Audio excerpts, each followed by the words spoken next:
कोल्हापूर सविनय सादर करत आहे विनोदी कथा अभिवाचन भूत भागा.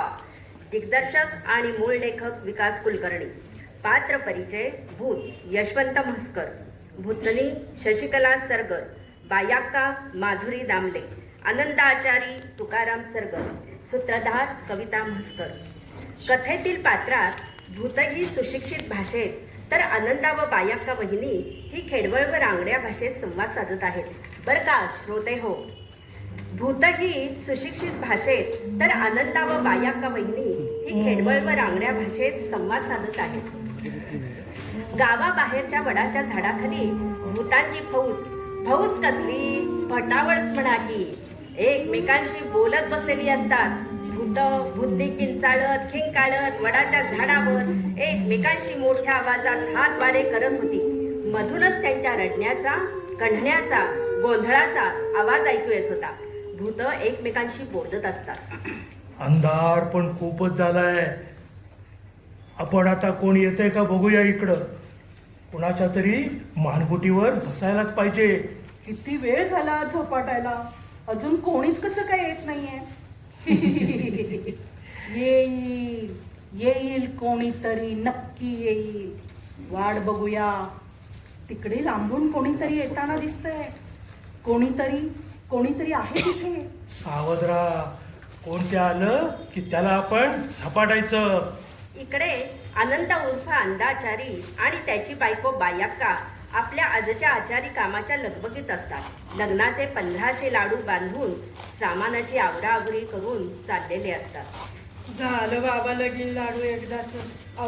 चला कपाटशिरी लई वेळ झालाय. जाऊया का हळूहळू. सायकल बी हाय की सोबतीला. हा झालं बाबा लाडू एकदाच. आपलं समजा सामान भरूया पिशवीत, सायकलीला अडकूया आणि हळूहळू आपलं घरी जाऊया. चल. हरा आज काम बी लई झालंय का. जाताना उगी जराशी टाकभर मारूनच जावे की पुढं. तासभर आणि गलासभर म्हणता 2 बाटल्या सपडलं सकीवर कवा आटवायचं तुमचं हे. मडप बशिवलं या उदशीच एवढं राबायचं आणि तुम्ही ढोसून शान घालवा सगळं. चला आता पाठदिशी. झालं ग. चल चल. आमचा अंडा झोकत बायाक्का बरोबर गावाकडे यायला निघाला. साधारण रात्रीचे 12 वाजले असतील आणि आज आपले 12 वाजणार याची अंडाला त्याच्या बायाक्काला जराशीही कल्पना नव्हती. कारण आज अमावस्या होती व त्या गावचा रस्ता जात होता तो एका भल्या मोठ्या वडाच्या झाडाखाली, जिथं भूतांची कायमची वस्ती होती. पण अंडा मात्र फुल टाईट होता. तसा तो फार हुशारी होता. आपलं अंग व सायकल कशी तरी सांभाळत एकदा रस्त्याच्या या कडेला तर एकदा रस्त्याच्या त्या कडेला अशी रस्त्याची माप घेत फेलकांडत सायकल ढकलत गावाकडे येत होता. आणि अचानक भूताची एक जोडी त्यांच्या समोर येऊन ठपकली आणि जोरात ओरडून अकराळ विक्राळ आवाज काढत अंडाला आणि बायाक्काला म्हणाली, हे माणसानो थांबा म्हणतोय ना. तांबा कशाला. हा मी भूत आहे. भूतनी आहे. मग काय झालं. हा अरे आम्हाला घाबरा की. घाबरा कशाला. आजपर्यंत ह्यो अंदा आपल्या बालापैकी कधी घाबरला नाही. आणि तू कोण रे टिक्कोजीराव. हा सर हो बाजूला. मी बाजूला होणार नाही. रस्ता काय तुझ्या बाचा आहे का काय. हा रस्ता माझ्या बाचा नाही. रस्ता माझ्या बाबांचा पण नाही. पण या झाडावर आमची वस्ती आहे आणि दर अमावस्येला जो कोण या झाडाखालून जाईल त्याला आम्ही मारतो, झपटतो. मारायला म्हणजे काय किडा मुंगी समजलास का काय. एका फटक्यात मरत्यात ते किडा मुंगी. आम्ही चांगली 10 वर्ष घालवल्यात तालमीत. ते काय फुकट आहे काय. हा असं म्हणून अंडा आणि बायाक्का हवेतल्या हवेत हात फिरवू लागले. त्यांचा फटका कुणालाही बसला नाही की कुणाला साधा स्पर्शही झाला नाही. तसा धुंदलेल्या अवस्थेतून जरा तो भानावर आला. बायाक्का सुद्धा सावध झाली आणि त्याच्या लक्षात आलं की आपण खरोखरच भूतांच्या तावडीत सापडला आहोत. पण तोही काही कच्च्या गुरुचा चेला नव्हता. बायाक्का पण हुशार होती. अंडा झोकतच भूताला म्हणाला, काय तुझं ध्यान, काय तुझं त्वाण. घरची काही कापडं बिपडं सिवीत नाहीत भाई तुम्हासने. जा पहिलं कापड घालून ये जा. जा चल लवकर जा आणि येळाने ये. जा. वेळानं कशाला? आमची हीच वेळ आहे, रात्री 12 ते 3. आणि याच वेळेत आम्ही माणसांचे 3:13 वाजवतो. आमचे कपडे असे काळेच असतात, त्यामुळेच अंधारात आम्ही कुणालाही दिसत नाही. आणि आम्ही माणसांना झपाटतो. तो माणूस पाणी सुद्धा मागू शकत नाही. पाणी मागत नाही म्हणा. हट जा तिकडे बोंबलत. सोड माझी वाट. हे बघ, आम्ही अशी वाट अडवतो आणि माणसांना प्रश्न विचारण्याची पैज लावतो. आणि समजा पैज आम्ही जिंकलो तर त्यांना आम्ही झपाटतो. तुम्ही जिंकला असा तर झपाटतासा होय. मग आम्ही जिंकलो तर आम्ही कसं झोडपतोय बघा. आणि समजा पै जर माणसानं जिंकली तर माणसानं प्रश्न विचारायचे ना वा. आधी मी तुला विचारतो बघ प्रश्न एक. कोड्यात सांग, 2 पायाचा पक्षी पण कठीण फळ बक्षी. नीट ऐक, 2 पायाचा पक्षी पण कठीण फळ बक्षी. लय साधं की रा. अडकित्ता नव का? ओके. आता मी तुम्हाला प्रश्न विचारतो बघ. मी विचारलेल्या समध्या प्रश्नाची उत्तर दिला नाही सा, तुम्ही हारला सा तर हे झाड सोडून जायचं. आणि आम्ही जिंकलो तर आम्ही तुम्हाला झपाटून मारणार. आजपर्यंत झपाटून मेलेली माणसं आमच्यासारखी भूत होऊन बसलीत. आणि ती बघ झाडावर कसे दात काढून हसायला लागलीत. अंदानं आणि बायाक्कानं जरा झाडावर नजर टाकली तर 5-50 भूतं त्यांच्याकडे बघून दात विचकून बघत होती. ते बघून अंदाला घामच फुटला, पण तो लगेचच भानावर आला. बायाक्का अंदाला बेलवली, पण तीही भानावर आली. अंदानं प्रश्न विचारायला सुरुवात केली. सांग तुला दात किती आहेत? 42. 4वर 1 41 आणि 4वर 2 42. हे कुठलं काढलंस रे 42? हे बघ, माणसाला 32 दात असत्यात, तुला कुठलं हे वाढीव दात आलं? सांग. काय बी सांगून चेष्टा करू नकस, उत्तर सरळ दे. आता माझा प्रश्न तुम्हाला, आणि तुम्ही जर का हरलासा तर पहिले मी जिंकणार आणि माझ्या समध्या प्रश्नाची उत्तर गप गुमान द्यायची आणि हे झाड सोडून चालतं वयाचं. वय वय अगदी बरोबर आहे. बर विचार प्रश्न विचार. बघा चुकशीला. चुकतोय कशाला? ही वरची सगळी भूतावळं अशीच प्रश्न विचारून भूत झालीत. आता अंदाची काहीशी उतरली होती. अंदानं आपल्या पिशवीतून बुंदी पाडण्याचा झारा आपल्या तोंडासमोर धरला आणि भूताकडे पाहत म्हणाला, आता मला सांग, मी या झाऱ्याच्या कोणत्या भोकातनं तुमच्याकडे बघतोय ते? वय वय झाडाच्या कंच्या फकत तुमच्याकडे बघता सांगायचा तामासनी. या भोगातनं.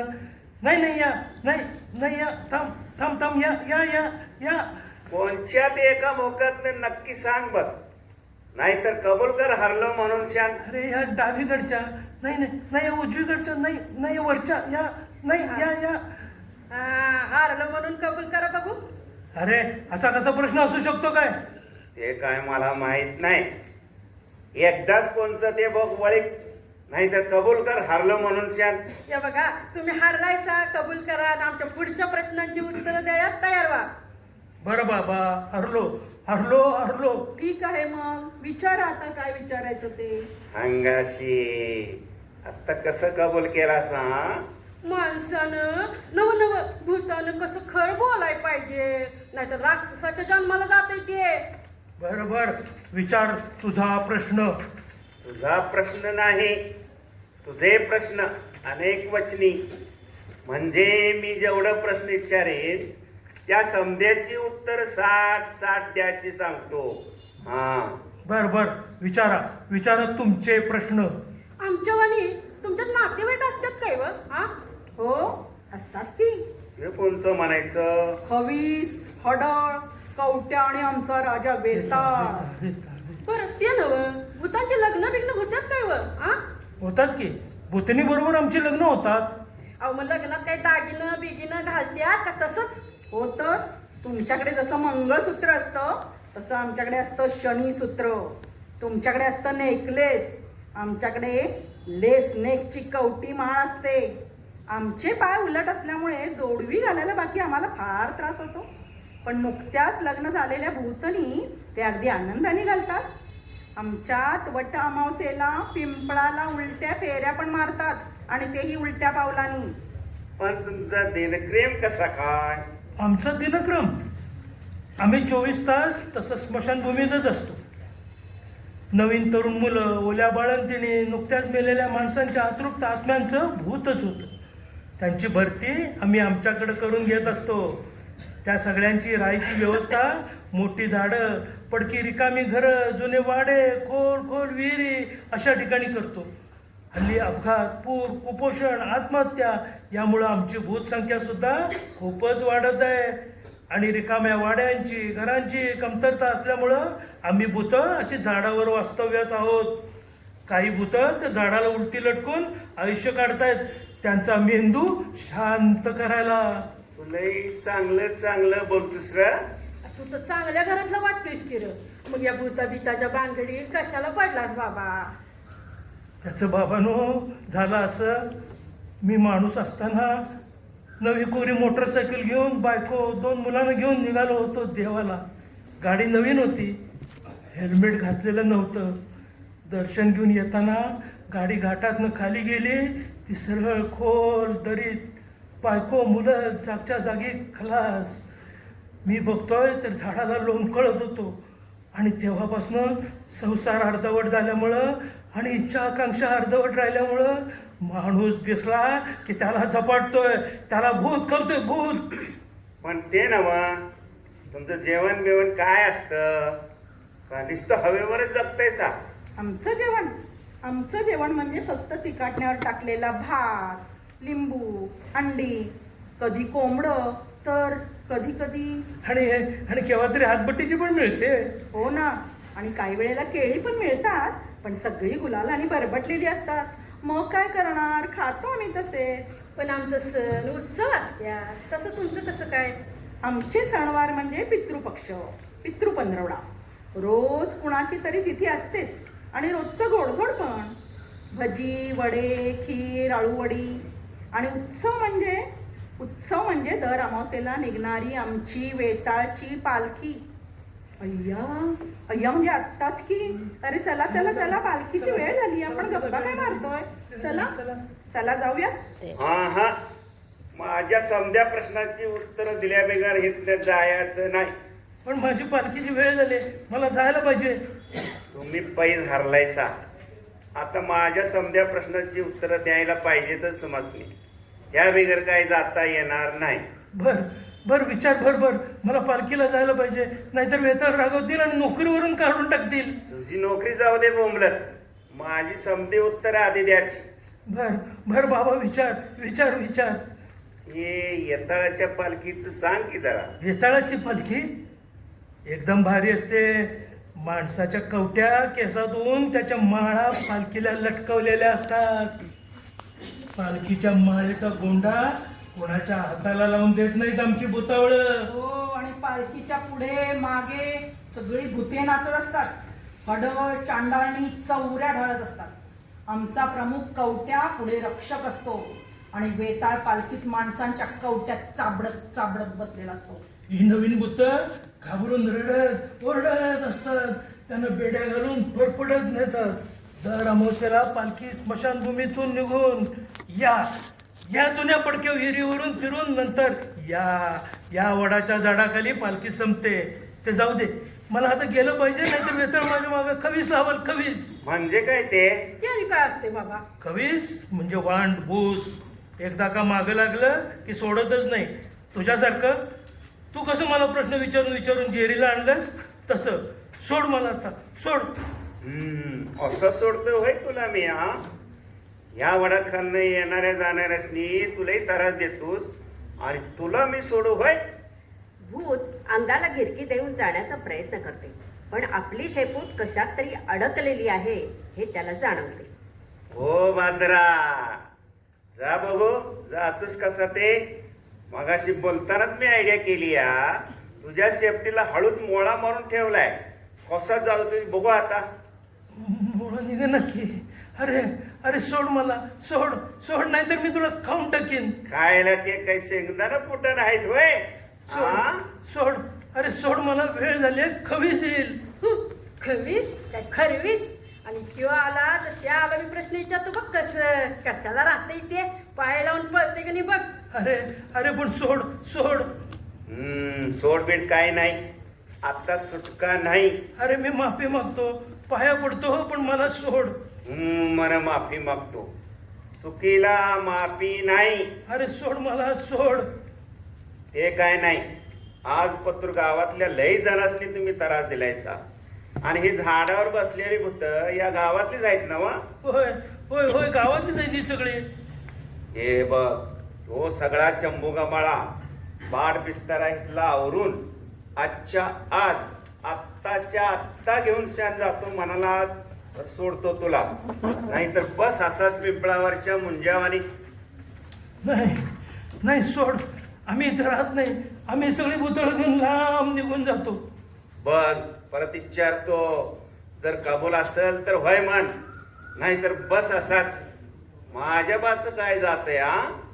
भूतानं गरगर फिरून जोरात हिसडा मारून सुटून जाण्याचा खूप प्रयत्न केला, पण त्याला ते काही शक्य झालं नाही. फिर काय फिरायचं ते बघतोस कसा सुटतोस ते हा. चांगला 6 इंची लांब मोळा मारलाय बघूया कसा सुटतो यास. मोळा का निघाला झालाय. अरे अरे सगळी रात्र संपली, आता तरी सोड बाबा. रात्र तोडी आणि सोंग फार झालीत. ते कुठलं इथं रात्री एक आणि भूत लई झालेत ना वा. आता सोड बाबा, सगळ्या भूतांना घेऊन जातो आम्ही, लांब निघून जातो. रमेश होय होय, प्रॉमिस प्रॉमिस. आम्ही जातो सगळ्या भूतांना घेऊन, कुणालाही आता त्रास देणार नाही. या झाडावरची आमची वस्ती आता आम्ही कायमची हलवतो. पण आम्हाला सोड बाबा, सोड. वचन दे परत इकडं फिरकणार नाहीस. कोण्या माणसाला बाई माणसाला त्रास देणार नाहीस. म्हण लहान पोरासनी झपाटणार नाहीस, आल्या गेल्याच्या अंगात येणार नाहीस, कुणाला बी त्रास देणार नाहीस. आधी म्हण. नाही नाही, आम्ही कुणाला त्रास देणार नाही, नाही. नाही. सोड रे बाबा, सोड सोड, आता सोड. कबूल नव्हा तर सोडतो बघ. कबूल कबूल कबूल. हा जा सोडलं बघ जा. अंदानं खिळा उचकटून काढला. भूत आता मुक्त झाली आणि वाऱ्यावर उडू लागली. त्याच्या पाठोपाठ सगळी भूत, भूतन्या, पोरोटोरो भूत सगळी वाऱ्यावर तरंगून लांब लांब जाऊ लागली. कसं पळून लावलं या भूतासनी बघ. शेवटी स्वतःवर विश्वास पाहिजे, मग भूत बीत ही काय चीज आहे आ. आनंदराव, हो आनंदराव, आनंदराव, काल कुठली गावठी घेतली होती त्या अड्ड्याचा जरा पत्ता देता का? द्या घेऊ जरा आनंदराव. आता लखलखीत उजाडलं होतं. आनंदराव आणि बायक्का सायकलसह आनंदाने घरी पोचले आणि त्यानंतर त्या भूताने ती वस्ती कायमची सोडली होती. भूत भागा.